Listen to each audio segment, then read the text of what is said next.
Bank of America just told their clients silver could hit $309 per ounce. 3 days later, on Thursday, January 8th, the market crashed 5%.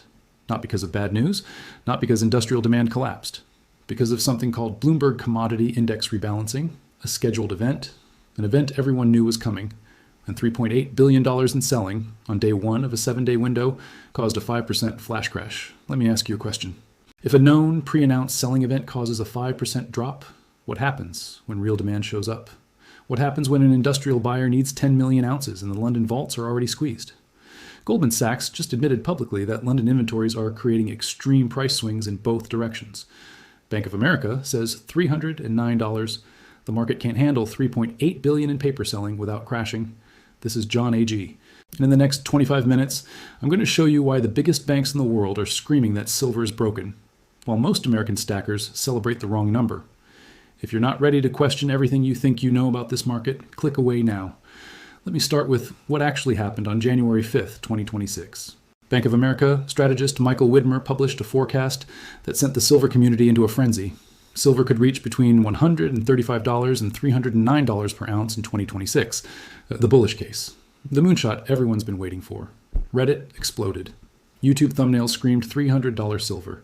Everyone focused on the number. Nobody focused on the math. Here's what Widmer actually said. He's talking about the gold to silver ratio. Right now, gold trades around $4,900 per ounce. Silver trades around $76. That's a ratio of roughly 64 to 1. Historically, that ratio has been much tighter. In 1981, at the Hunt Brothers peak, the ratio dropped to around 17 to 1. In 2011, during the last major silver spike, the ratio hit 32 to 1. Widmer's forecast assumes the ratio reverts to those historical lows. If gold stays at $5,000, which JP Morgan, Goldman Sachs, and Bank of America all forecast for late 2026, and the ratio drops to 37 to 1, you get $135 silver. If the ratio drops all the way to 17 to 1, matching 1981, you get $309 silver. Sounds bullish, right? Everyone on YouTube thought so. But here's what nobody asked. Why would the ratio compress that dramatically? The ratio compresses when silver becomes scarce relative to gold, when industrial users are bidding against investment buyers, when physical supply can't meet demand and the price has to spike to ration available metal. The ratio compresses under stress, under shortage conditions, under crisis. Bank of America wasn't making a bullish forecast. They were making a shortage forecast. And here's the part that should terrify you. 3 days after that forecast dropped, the market couldn't even handle scheduled selling. On January 8th, the Bloomberg Commodity Index began its annual rebalancing. Every year, passive index funds adjust their commodity holdings to match new target weights. This year, silver's weighting in the Bloomberg Commodity Index is being cut from 9.6% to 3.9%. That's a 60% reduction in the index weight. Deutsche Bank estimated this rebalancing would require selling approximately $3.8 billion worth of silver futures. Some estimates from Citigroup went as high as $6.8 billion. The rebalancing window runs from January 8th to January 14th. 7 trading days, pre-announced, scheduled. Everyone knew it was coming. Day 1, Thursday, January 8th, silver crashed 5%, from around $78 to $74, a $4 drop in a single session. Mining stocks got destroyed. First, Majestic dropped over 5%, Hecla mining down similar amounts across the board, carnage on scheduled selling that everyone knew about. If a pre-announced $3.8 billion selling wave causes a 5% flash crash, what does that tell you about the depth of this market? What does that tell you about liquidity? What does that tell you about how many real buyers are out there when the sellers show up? Bank of America says $309. The market crashes 5% on $3.8 billion in paper trades. You're watching two different realities collide. One where silver is heading to the moon based on fundamentals. Another where the market structure is so broken that normal operations cause flash crashes. And here's the question nobody's asking. If the paper market is this fragile now, at $76, what happens when it hits 100? What happens when industrial users realize they can't get physical delivery at paper prices? What happens when the bifurcation between paper and physical, which we already saw in late December when Tokyo was trading physical at $130, while COMEX showed 72, becomes permanent? Bank of America gave you the bullish number. Goldman Sachs, in a report published January 7th, gave you the warning. They said extreme silver price volatility is likely to persist due to a London inventory squeeze. Let me show you what they actually meant. On January 7th, 2026, Goldman Sachs published something remarkable, a public admission that the silver market is broken. They didn't use those words, of course, banks never do. But when you read between the lines, the message is clear. Quote, thinner inventories have created conditions for squeezes where rallies accelerate as investor flows absorb remaining metal in the London market. That's Goldman Sachs telling you London doesn't have enough physical silver to handle normal trading flows. London, where the global benchmark price is set, where the LBMA operates, where institutional trading happens. Goldman is saying that market is squeezed. Here are the numbers they gave. Under normal conditions, 1,000 tons of weekly net silver demand lifts prices by about 2%. That's the historical sensitivity. But right now, in current market conditions, that same 1,000 tons lifts prices by 7%. The market is 3.5 times more sensitive to demand than normal. Why? Because there's no inventory buffer. Because when buyers show up, there's nothing to sell them except by bidding the price up until someone else sells. Goldman attributed this to something specific. They said speculation around potential U.S. trade policies prompted pre-positioning of metal into the United States throughout 2025. Even though silver was exempted from tariffs in April 2025, market participants moved metal anyway. They pulled inventory out of London. They shifted it to U.S. vaults. And now London is thin. But here's the part Goldman didn't emphasize. That pre-positioning happened because smart money saw China's export controls coming. On January 1st, 2026, China implemented licensing requirements for all silver exports. China controls roughly 70% of global silver refining capacity. They're not banning exports, they're just requiring permission. But the effect is the same. Chinese silver stays in China unless Beijing approves otherwise. So let me connect the dots. Throughout 2025, metal moved out of London into the United States ahead of potential trade restrictions. Meanwhile, China prepared to lock down exports. Now we're in January 2026, and London, the global benchmark market, is squeezed. Goldman admits it publicly, and their warning is that extreme price volatility will persist. Here's what extreme means. On December 30th, 2025, physical silver in Tokyo and the UAE traded at $130 per ounce. COMEX spot sat at $72, an 80% premium, an 80% disconnect between physical and paper. That lasted for 3 days before the premium compressed slightly. But it happened. The two markets completely decoupled. Same metal. 80% price difference. Goldman is telling you this will keep happening. Not as a one-time event, as the new normal. Because inventories are thin. Because liquidity is gone. Because when buyers show up for physical metal, there's nothing available except at massive premiums. Now add the rebalancing. From January 8th to January 14th, passive index funds are dumping silver futures. $3.8 billion to $6.8 billion worth, depending on whose estimate you believe. Those are paper sales, not physical. But they're happening in a market where Goldman just admitted liquidity is shot. What do you think happens after January 14th? The selling stops. The rebalancing is done, and then what? Do buyers come back in? Does industrial demand, which has been waiting on the sidelines watching this volatility, suddenly show up?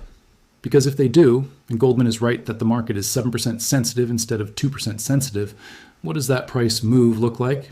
The CME already knows this is coming. They've raised margin requirements 3 times in December. Initial margin on the 5,000-ounce silver contract went from $20,000 to $25,000 and now $32,500. That's a 62.5% increase. They're trying to reduce leverage. They're trying to slow down the volatility. It's not working. Thursday's 5% crash happened with higher margins in place. Goldman's report mentioned one more thing. China's export controls, which went into effect January 1st, could further fragment the market and amplify price volatility even if U.S. policy regarding silver tariffs is clarified. Think about what that means. Even if Trump comes out tomorrow and says no silver tariffs, Goldman expects fragmentation. They expect the market to split into regional pools. They expect COMEX prices and Shanghai prices and London prices to diverge. That's not a market. That's 3 separate markets for the same commodity. And when markets fragment, arbitrage breaks down. When arbitrage breaks down, price discovery fails. When price discovery fails, you get chaos. Bank of America says $309. Goldman says the market is structurally broken and volatility will persist. The rebalancing caused a 5% crash on day 1. You're not watching a bull market. You're watching a market in the process of breaking apart.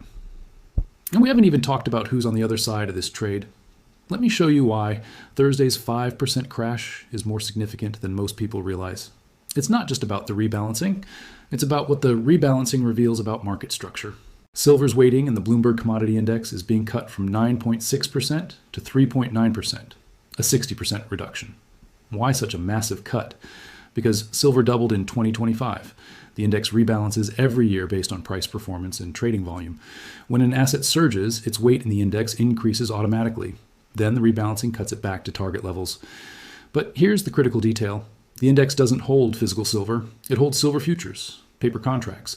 When the index sells, it's selling COMEX futures, not physical metal. The rebalancing is entirely in the paper market, and the paper market crashed 5% on $3.8 billion of selling.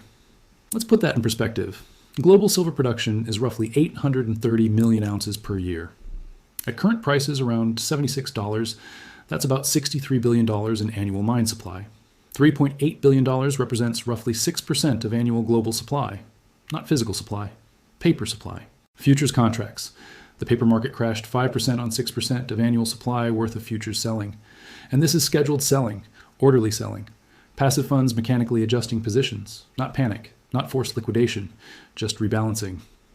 Now think about what happens when industrial buyers show up. Solar panel manufacturers need silver. Every panel uses about 20 grams.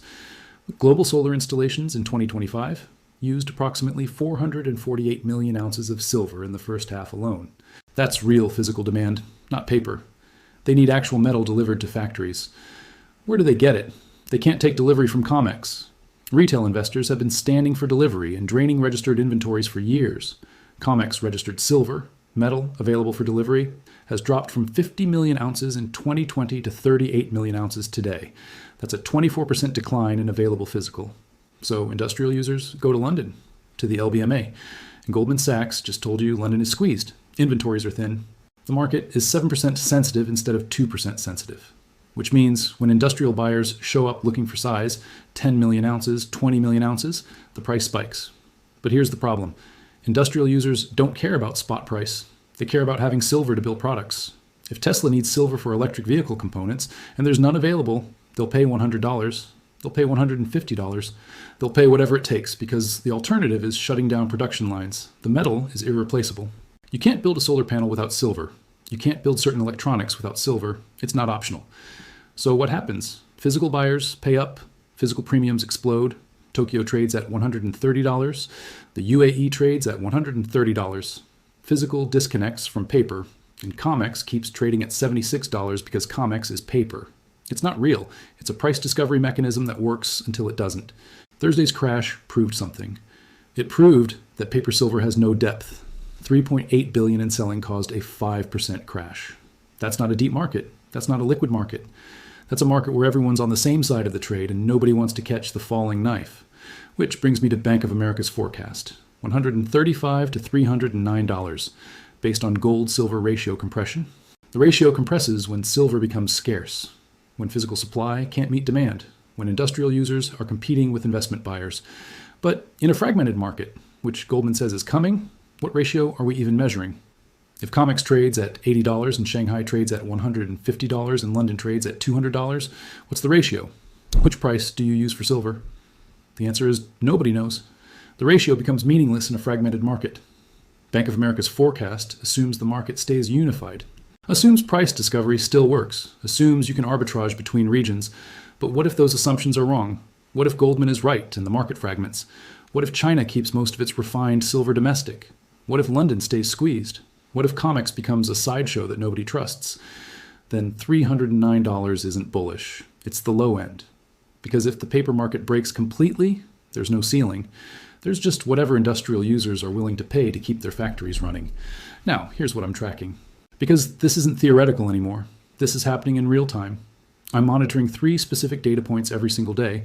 London vault flows, how much physical is moving in and out of LBMA vaults, COMEX registered inventory, which is dropping every month, and Shanghai Gold Exchange premiums, which tell you what Chinese buyers are actually paying versus COMEX prices.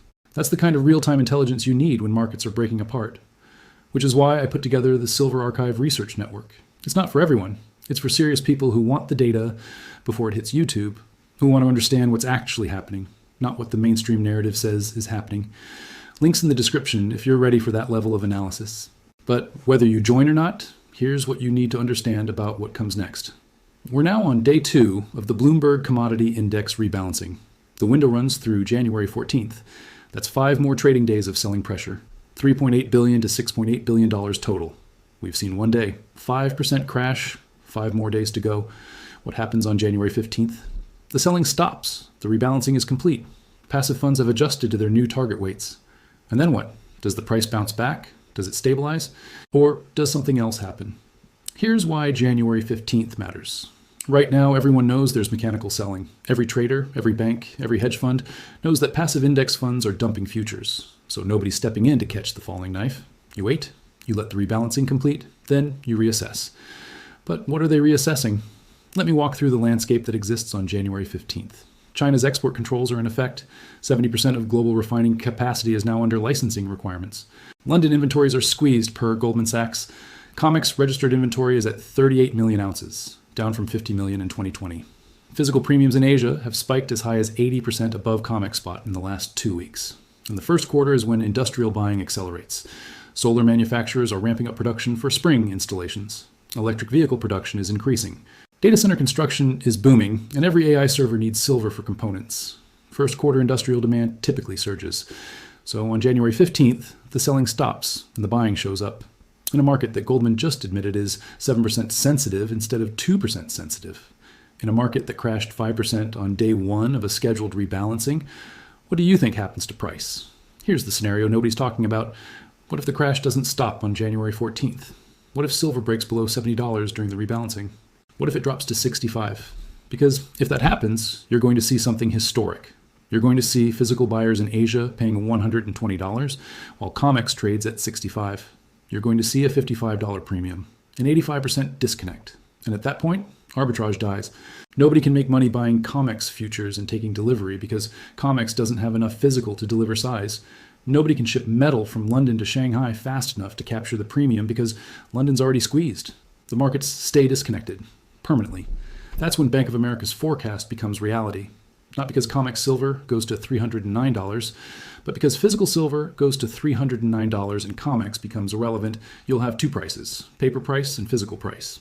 And the spread between them could be $100, $200, whatever it takes to clear the physical market.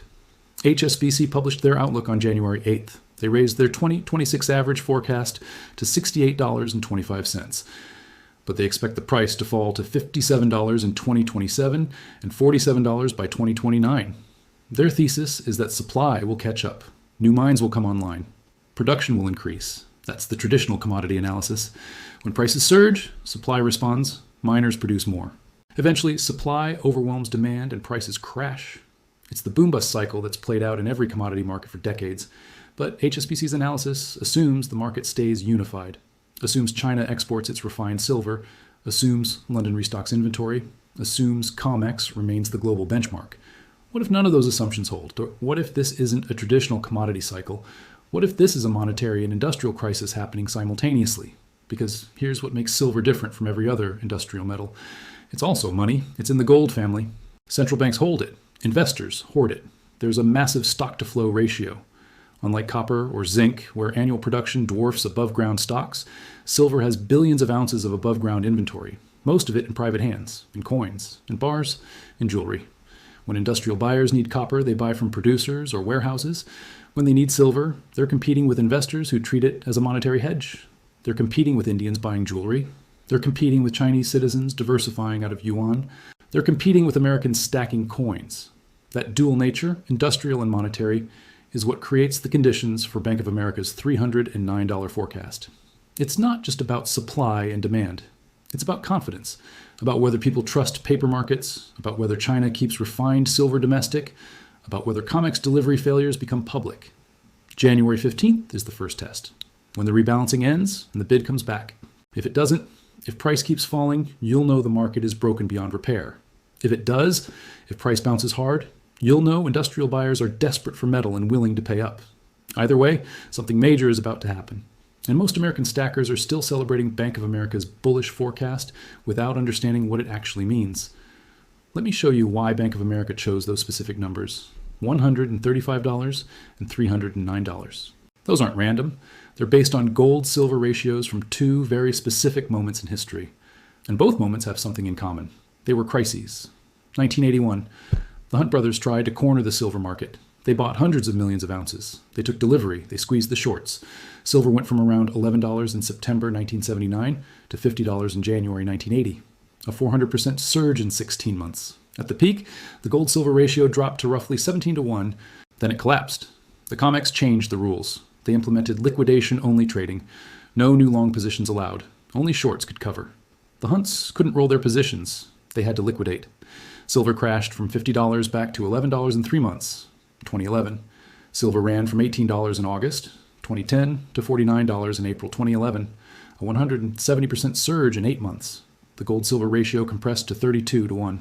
Investors were fleeing the European debt crisis. QE2 was flooding the system with dollars. Physical demand surged. Then CME raised margins, 5 times in 9 days, from $9,000 per contract to $21,000, a 133% increase. Silver crashed from $49 to $33 in 2 weeks. Eventually, bottomed at $26. Notice the pattern? Both times silver surged, the ratio compressed, and then the exchange intervened, changed the rules, raised margins, forced liquidation, and silver collapsed. Bank of America's forecast assumes the ratio compresses to 17 to 1 or 32 to 1 again, but they don't talk about what happened after. They don't mention that both times the market was manipulated back down. Both times, the paper market overwhelmed physical demand. Both times, the shorts won. But here's what's different in 2026. The CME already raised margins 3 times in December, from $20,000 to $32,500, a 62.5% increase, and silver's still volatile. The 5% crash on Thursday happened with higher margins already in place. Why didn't the margin hikes cool the market? Because this time, the shorts aren't in control. Now look at JP Morgan. They reportedly accumulated 750 million ounces of physical silver. They closed their 200 million ounce short position. They flipped from short to long, from suppressors to accumulators. Why would they do that? Because they ran the numbers. They looked at Chinese export controls. They looked at industrial demand. They looked at London inventory. And they decided the paper game is over. The smart move is physical accumulation. Goldman Sachs is telling clients the London market is squeezed. Bank of America is forecasting $309. These aren't internet promoters. These are the banks that have manipulated silver for decades. And now they're going public with shortage warnings. In 1981 and 2011, the establishment crushed the silver rally because they could, because the shorts had enough ammunition, because COMEX had enough physical to deliver, because London had deep inventory. None of that is true anymore. China controls 70% of refining. They're not playing ball anymore. They implemented export licensing on January 1st. London is squeezed, per Goldman. COMEX registered inventory dropped 24%. The ammunition is gone. So what happens this time when silver surges? Can they raise margins again? They already did. Can they implement liquidation-only trading? Maybe. But if they do, and industrial buyers still need metal, what happens? Physical premiums explode even more. The disconnect becomes permanent. COMEX loses credibility as a benchmark. Bank of America's forecast isn't predicting a speculative blow-off like 1981 or 2011. They're predicting a structural shortage, a ratio compression driven by physical scarcity, not speculation. And you can't manipulate physical scarcity away. You either have the metal or you don't. Here's the uncomfortable truth. If silver hits $135 or $309, it's not because retail stackers won. It's because the industrial system is failing. It's because there's not enough metal to run solar panel factories and data centers and electric vehicle production simultaneously. It's because China kept their silver. It's because the paper market finally broke. That's not a victory. That's a symptom of a much larger crisis. And when that crisis hits, the last thing you want to be holding is paper silver. SLV shares, futures contracts, anything that's not physical metal in your possession.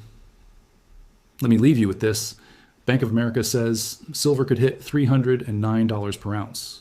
3 days later, the market crashed 5% on $3.8 billion of scheduled selling. Goldman Sachs says London inventories are creating extreme price volatility. China implemented export licensing on January 1st. COMEX registered inventory is down 24%. The CME raised margins 62.5%, and it didn't stop the volatility. You're watching a market break apart in real time. The rebalancing runs through January 14th, 5 more days of selling pressure. On January 15th, the selling stops, and industrial buyers show up for first quarter demand.